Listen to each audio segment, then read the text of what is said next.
Hello കൂട്ടുകാരെ, എല്ലാവർക്കും വീഡിയോയിലേക്ക് സ്വാഗതം. നമ്മൾ ബിഗോണിയ പ്ലാന്റ് ആണ്. ബിഗോണിയ പിടിക്കണില്ലെന്ന് കുറേ പേര് പരാതി പറഞ്ഞിട്ടുണ്ട്. അപ്പം നിങ്ങൾ ഇങ്ങനെയൊക്കെ ചെയ്ത് നോക്കിയാൽ മാത്രമേ ഈ പ്ലാന്റ് നന്നായിട്ട് പിടിച്ചു കിട്ടുള്ളൂ. കുറേ പേര് എൻ്റെ നിന്ന് ബിഗോണിയ വാങ്ങിച്ചിട്ടുണ്ട്. അവർക്കും കൂടിയിട്ടാണ് ഈ വീഡിയോ. ആ പ്ലാന്റ് നമ്മൾ ഓൺലൈനായിട്ട് വാങ്ങിച്ച് നമ്മളെ കൈ കിട്ടിയാൽ ഉടനെ തന്നെ ആ പ്ലാന്റിന് നമ്മൾ പോട്ട് ചെയ്യുമ്പോൾ ഒരു വളവും ചേർക്കാത്ത വെറും മണ്ണിലോട്ട് ആ പ്ലാന്റ് മാറ്റി ഒരു ചെറിയ കവറിലോ ഒരു ചെറിയ ചട്ടിയിലോ മാറ്റി കൊടുക്കണം. മാറ്റി കുറച്ച് മണ്ണ്, ഒന്നും ഒരു ചാണകപ്പൊടിയോ ഒരു വളവും ചേർക്കരുത്. മണ്ണ് നല്ല നീർവാർച്ചയുള്ള മണ്ണായിരിക്കണം. മണൽ കൂടുതലായിട്ടുള്ള ചരൾ, നമ്മളെ മേൽമണ്ണ്.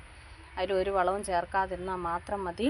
അതിൽ വെള്ളം കെട്ടി നിൽക്കാത്ത പോട്ടി മിക്സ് ആയിരിക്കണം. അതിൽ നമ്മൾ മാറ്റി നടണം. കിട്ടിയ പ്ലാന്റ് മാറ്റി നടണം.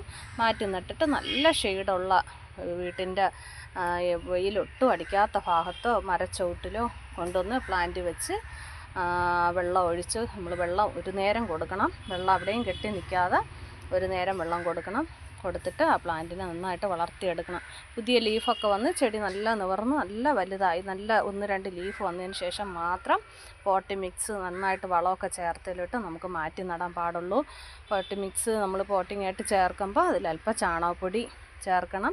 മണൽ തന്നെയാണ് കൂടുതലും അതിലും എടുക്കേണ്ടത്. പോട്ടി മിക്സായിട്ട് വേറെ മറ്റൊരു വളവും ഇതിന് ചേർക്കേണ്ട ആവശ്യമില്ല. അത് മാത്രം വെച്ചിട്ട് നമുക്ക് പോട്ട് ചെയ്തിട്ട് ഷെയ്ഡുള്ള ഭാഗത്ത് ചെറിയ വെളിച്ചം കിട്ടണം. രാവിലത്തെ ഒരു 8 മണി വരെയൊക്കെ ഉള്ള വെയിൽ ഈ പ്ലാന്റിന് വേണം. എന്നാലേ ഈ പ്ലാന്റിൻ്റെ കളറ് നല്ല കയറി വരുള്ളൂ. എല്ലാ പ്ലാന്റിൽ ലീഫിനെല്ലാം നല്ല കരുത്തും നല്ല കളറും നമുക്ക് കയറി വരുള്ളൂ നല്ല ഭംഗിയായിട്ട്. തീരെ തണലത്തായിട്ട് വെച്ചിരുന്ന ഈ പ്ലാന്റ് അങ്ങ് പൊങ്ങി അങ്ങ് പോവുകയുള്ളൂ. വള്ളി പോലെ അങ്ങ് പോവും. പ്ലാന്റിന് നല്ല നല്ല ഭംഗി കാണൂല. അതുകൊണ്ട് ചെറിയ വെളിച്ചം കിട്ടുന്നിടത്ത് തന്നെ ഈ പ്ലാന്റ് വെച്ച് കൊടുക്കണം.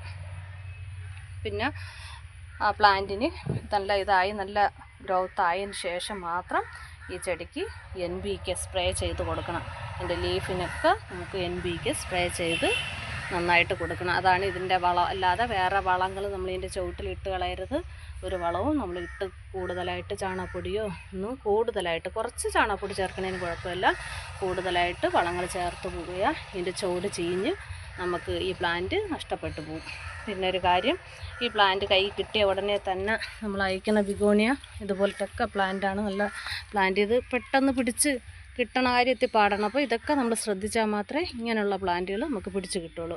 അപ്പോൾ കയ്യിൽ നിന്ന് അയച്ചിട്ടുള്ള പ്ലാന്റ് കൈ കിട്ടുമ്പോൾ തന്നെ ആരുടെ കയ്യിൽ നിന്ന് വാങ്ങിച്ചാലും ശരി, നമ്മളെ കയ്യിൽ കിട്ടുമ്പം ഏറ്റവും അടിയിലുള്ള ലീഫ് നോക്കിയിട്ട് ഇതുപോലൊരു ലീഫിന് നമ്മൾ പൊട്ടിച്ചെടുക്കണം. പൊട്ടിച്ചെടുത്തിട്ട് ഇതുപോലെ വെറും മണലിൽ നമുക്കിങ്ങനെ ഒന്ന് വെറുതെ ഒരു കുഴിയെടുത്തിട്ട് അത് നട്ടു കൊടുക്കാം. ഇതുപോലെ ഞാൻ ഒരു ലീഫ് എടുത്തിട്ട് നട്ട് വെച്ചിട്ടുള്ളത് പ്ലാന്റാണേ.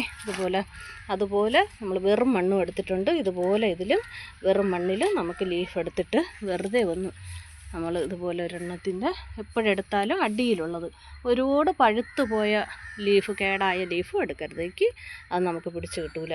ഇതുപോലത്തെ വെറും മണ്ണിൽ നമുക്കിങ്ങനെ പയ്യെ അമർത്തി വെച്ച് കൊടുത്തിട്ട് ഇതും വെയിലൊട്ടും അടിക്കാത്ത ഷെയ്ഡിൽ തന്നെ നമ്മൾ വയ്ക്കണം. ഇത് 1 മാസമാകുമ്പം നമുക്കിതിൽ നിന്ന് നല്ല പുതിയൊരു പ്ലാന്റായി തീരും.